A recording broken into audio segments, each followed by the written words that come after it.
Vamos a escuchar las opiniones de las congresistas y del señor congresista con respecto a la situación que se ha creado. El punto de partida del drama es exactamente lo que ha pasado ayer. ¿Qué cosa es lo que ha pasado exactamente? ¿Por qué la señora Ana Jara no satisfizo a una gruesa de representación parlamentaria? Y finalmente, ¿cuáles son los riesgos políticos también de haber originado de alguna manera una virtual caída del gabinete si es que no cambia de presentación y de actitud? A ver, congresista Luz Salgado, ¿qué cosa es exactamente su interpretación de lo que ha ocurrido por un lado y en dónde está la falla fundamental de un discurso extenso y muy emotivo de una persona que, como la primera ministra, en verdad, esa es la otra paradoja, goza de una simpatía en general de sus propios colegas, ¿no es cierto? Nadie le puede negar la simpatía a la congresista Ana Jara y ahora primera ministra.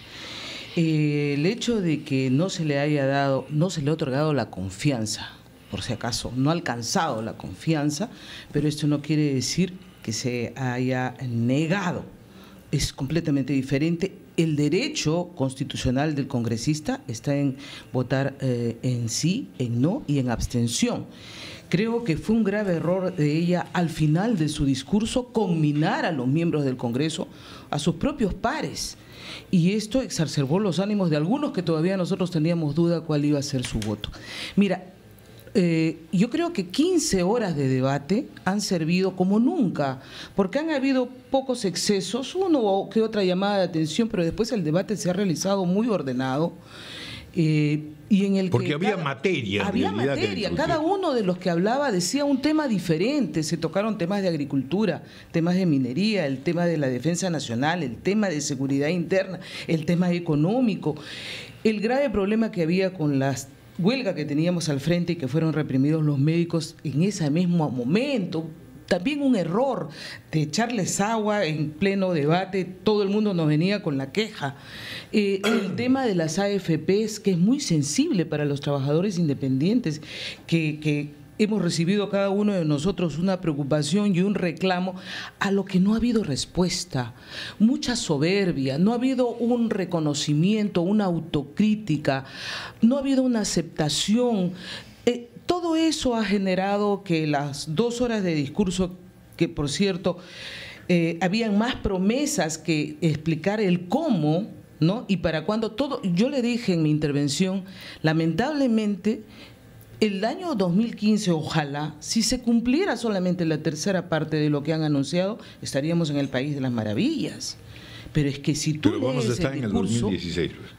Es un año después. Sí, pues, pero no les va a alcanzar el tiempo, porque si echamos números de todo el gasto, toda la ejecución de los diferentes sectores, tú ves que ellos no han cumplido hasta ahora, agosto, que estamos 21, no han cumplido ni siquiera con el 40% de la ejecución presupuestal. El caso más sintomático del sector educación, que no han gastado 2.000 millones de dólares y les están incrementando en 4.000, que está muy bien, pero si no hay capacidad de gasto. Si no hay capacidad de gasto y si no hay metas a corto plazo, a mediano plazo, de una ejecución que no te puedan decir pues que tú recién vas a ver hasta el 2016. Entonces yo creo que han habido una serie de errores, poco reconocimiento, mucha soberbia, y creo que esto es una llamada de atención, no es la catástrofe porque no es la primera vez que sucede, ya ha habido en una anterior, se necesitan cambios. Y eso depende de una decisión política que tienen que tomar. Ojalá que sientan el llamado de atención, que ahora es multipartidario. Denos un indicio de algunos de los cambios que usted reclamaría. Bueno, el presentarse con ministros que están muy cuestionados por el tema de los correos,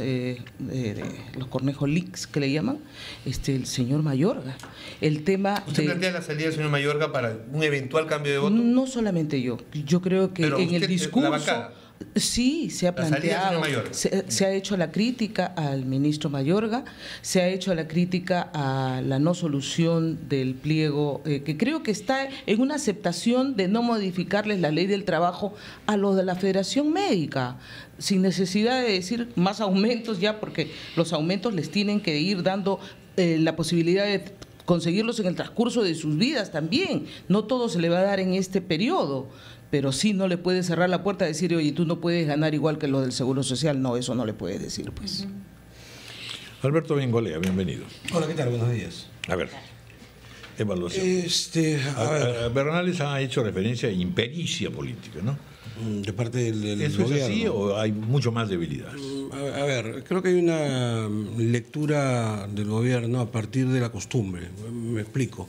Tienen 3 años acostumbrados a presentar sus propuestas y sus dichos con la seguridad de un respaldo numérico en el Parlamento. Dijeran lo que dijeran, planteasen lo que planteasen, siempre ganaban porque tenían la mayoría. Hoy que no tienen la mayoría, no lo leen, no lo entienden y siguen con la misma práctica, es decir, no tienen capacidad para convencer, no tienen capacidad para seducir, vienen y creen que hay que pechar, que fue un poco... Yo creo que un poco el símbolo de todo esto fue esa última lamentable intervención de Najara, que te deja al descubierto todo. Ya temprano un colega me había preguntado, un periodista me había preguntado en los pasos perdidos y me había dicho que cómo van a votar ustedes, y yo le adelanté abstención. Nosotros lo dijimos desde temprano, nos vamos a abstener y explicamos las razones. Y me dijo, pero no, pues, me dijo, el presidente Humala está diciendo que voten a favor o en contra, pero que no se abstengan. Dígale usted al presidente Humala que vaya a dar órdenes a su casa, este es el Parlamento, acá no me va a dar órdenes. Y luego se le ve el fustán a la Premier cuando termina exactamente con esa frase, ¿no es cierto? Entonces, ¿cuál es la sensación? Pero ya pasó algo similar con la votación para la presidencia del Congreso, para la votación de Ana María Solórzano como titular legislativo. No obtuvo los votos en una primera votación, pero empezaron las llamadas telefónicas y cambiaron algunas voluntades y se consiguió. Tú me estás preguntando, claro, por eso yo estoy intentando, desde mi punto de vista, una explicación de qué es lo que ocurrió ayer, que es lo que me preguntaron. Para mí es eso, un gobierno que no entiende que esa facilidad que tenía antes para decir lo que quisiese, arrogantemente no escuchar. Este es un gobierno que tiene 3 años sin escuchar, ¿no es cierto? Plantea cosas y sabe que tiene los votos, así que lo va a sacar al caballazo. Te puedo hablar desde la ley universitaria hasta todas las propuestas económicas que han habido. Esa es la ventaja de cuando uno tiene una mayoría cómoda, ¿no? Ahora no la tiene. Raúl Porras Barrenechea en una célebre intervención dijo, la mayoría siempre es tonta. Pero bueno, ahora han sido tontos.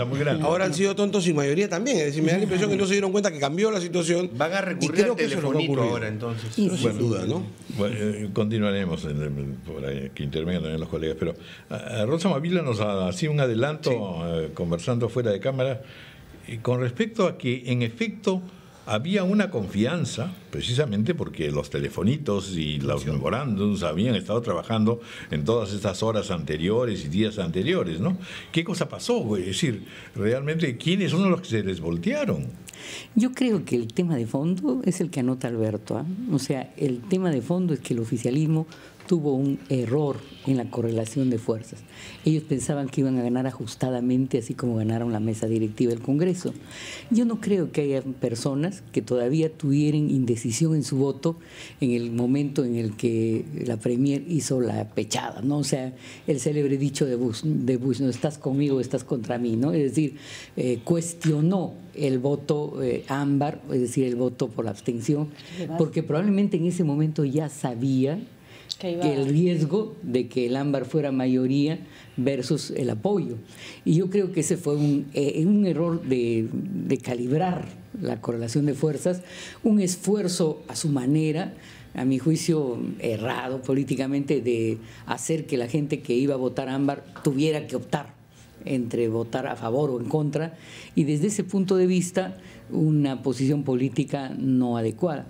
Sin embargo, hay debates, hay temas que de alguna manera cohesionaban a todo el Congreso y frente al cual la ministra lo que hizo, hablando como en el fútbol, fue trasladar la pelota al Parlamento. Sin embargo, el tema de la AFP, por ejemplo, ¿no? Sin embargo, el planteamiento de decir hay estos 5 puntos básicos, claro, de alguna manera muy genéricamente planteados, era un poco lo que se estaba reclamando. Sí, pero en el contexto de esos puntos básicos había temas más álgidos, pues había crestas, ¿no? Entonces, el tema de las AFP, la respuesta gubernamental, a pesar de las sucesivas reuniones previas con las bancadas, fue ¿no? Decir, bueno, el tema de las AFP fue aprobado en este Congreso, se va a debatir porque hay varios proyectos en este Congreso, el Ejecutivo no va a objetar lo que decide el Congreso, no va a observar. Entonces, era trasladar la pelota al Congreso, cuando en realidad no es el Congreso el que decidió la normatividad de las AFP, fue el oficialismo que impuso una decisión de mayoría a la que yo recuerdo que en mi bancada nos opusimos. Entonces, ella pudo haber dicho, el tema de las AFP se va a revisar, nada más, ¿no? Como el ministro de Relaciones Exteriores avanzó que iban a revisar la candidatura del Perú ante la OEA. Simplemente una oferta de que había una intención de revisar, solo revisar. Pero no, ella dijo, aquí en el Congreso resuelvan, a nosotros, su raciocinio era, a nosotros nos pueden demandar los fondos privados de pensiones y para evitar esa demanda resuelvan en el Congreso. Que se les y en realidad, francamente, con ese criterio, el Ejecutivo no podría disentir con ningún grupo Y la mesa directiva del Congreso, porque también se ha dicho, no solamente impericia de pronto o mala lectura de Ana Jara y el Ejecutivo, sino también si hubieran tenido de pronto otra mesa directiva con alguien con más muñeca política y más experiencia, de pronto se podrían haber manejado de otra manera. No lo hizo tan mal, realmente no lo hizo mal. Frente a lo que nosotros esperábamos por inexperiencia, no lo hizo tan mal. O sea, la gente habló, tuvo cierta flexibilidad, concedió, no hizo cuestión de Estado en prorogar algunas participaciones. Estuvo bien. El tema fue ahí de lectura del Ejecutivo y también del tipo de respuesta. O sea, por ejemplo, no sé qué pensarán mis colegas congresistas, pero a mí la participación con lo que puede ser de simpática, ¿no? La participación del ministro del Interior, francamente, no me convenció casi nada, ¿no?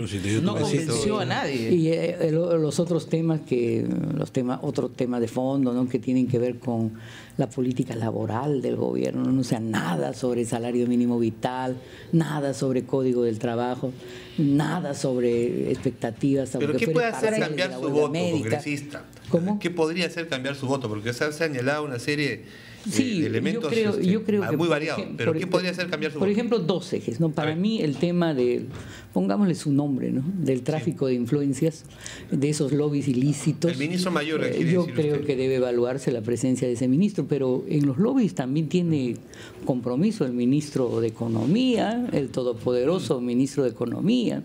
Los correos se le dirigen a él y la lobista principal, que es una periodista que todos conocemos, trabaja con la hermana del ministro de Economía justamente en un requerimiento de política pesquera. De hecho, un tema que tiene que ver es el tema de los lobbies, que puede tener muchas respuestas, modificación normativa, ahora se admite solo lobbies individuales y no corporativos, todo lo que se quiere en términos del plano normativo, pero en plano pragmático, los privados no pueden gobernar, pues, menos a través de correos electrónicos. Y un segundo tema que tiene que ver pues con una política mínima de, por lo menos de decir, revisaremos, evaluaremos la política laboral. Yo conversé con el hoy ministro de Trabajo y él tenía la siguiente percepción, ¿no? Podemos revisar la normatividad sobre el salario mínimo, pero otorgamiento del voto de confianza, ¿no? Yo creo que esa es una valoración política justamente errada, ¿no? Creer que voy a lograr y después haré concesiones. En realidad tenía que hacer concesiones para poder lograr. Y después cómo consigues, o sea, el elemento de presión justamente para conseguir es te voy a dar el voto de confianza, no puedes poner la condición post voto de confianza. Ahora hay una actitud en este gobierno que es reiterativa y es que toda crítica, cuestionamiento, es irresponsable. No solo eso, es un boicot. Es irresponsable, es un boicot, es un ataque. Y creo que la frase de Ana Jara, están conmigo, están contra mí, es lo más claro con respecto a esa percepción. Si me permite, yo tengo ahí otra teoría, lanzo, que es la siguiente. Yo sentí siempre, vengo percibiendo esto, no solamente de la imposición que suele hacer el régimen sobre sus ideas y sus planteamientos, porque de verdad impone, con el peso de su mayoría, impone, sabe que tiene los votos, entonces viene, impone, no escucha, impone, y hay múltiples ejemplos, para después echarle la culpa a otros. O sea, hablaba del tema de la AFP, fue una imposición del Ejecutivo. Acuérdate que inclusive nos quitaron a nosotros la Comisión de Economía, o sea, fue con malos modales encima, ¿no? Pero hay otra cosa ahí, que es lo que viene atrás, ¿no es cierto? Cuidado, no pises el palito, no te pongas malcriado, porque si resulta que este gabinete censurado no sabes el que puede venir después, y cuidado con esto del ministro de Economía, porque no sabes, ojo, acuérdate quién es el presidente, ojo que puede haber un viraje, esas cosas que no se dicen y que quedan entre líneas y que yo siempre he dicho son una amenaza inaceptable. Permítame terminar la idea porque para mí es clave. Esa amenaza inaceptable en mi condición de parlamentario de no utilices la Constitución porque yo puedo usarla también. Entonces, yo creo que hay algo de eso atrás. Ayer deslizaron eso. Ayer deslizaban de que si nosotros no le dábamos la confianza, inclusive se podía hablar del cierre del Congreso.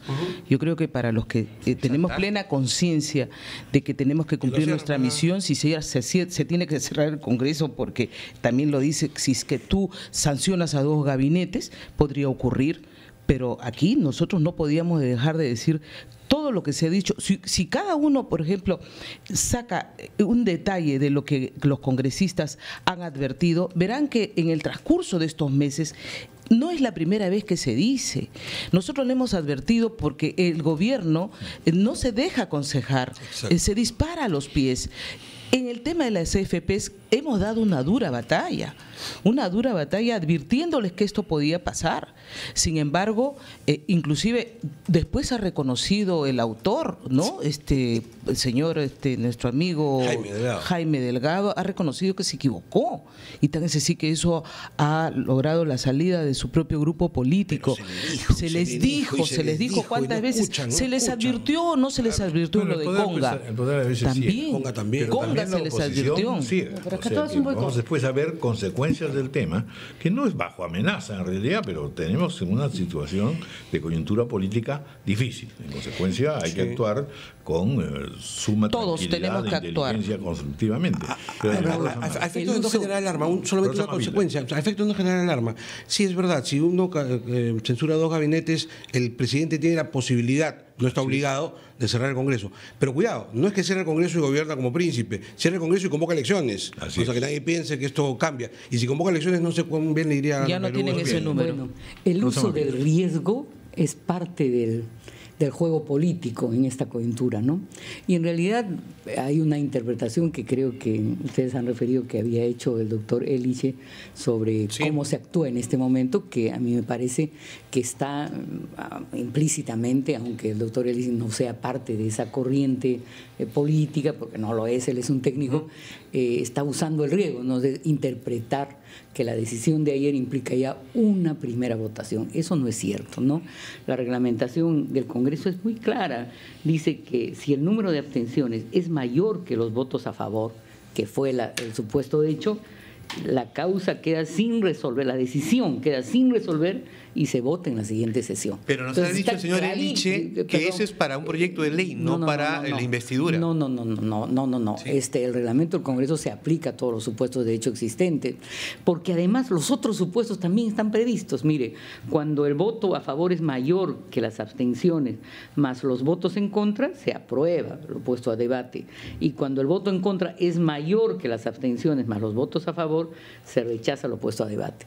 Entonces, justamente por eso ayer las bancadas de oposición coordinaron la votación en abstención, porque si una bancada, como era previsible, votaba en contra, ya en este juego de votos y en esta mecánica parlamentaria se obtenía la investidura. Además, ¿cuál es el objetivo político de postergar la decisión de investidura? Porque lo que se ha hecho es postergar. El objetivo político es hacer que un gobierno que es duro, que no cede, que no escucha, que funciona con reglas no de juego democrático, sino con reglas de aquí mando yo, escuche, pues, o sea, de alguna manera es forzar a que haya algún tipo de concesión de naturaleza política, ¿no? Vamos a hacer una pausa y continuamos.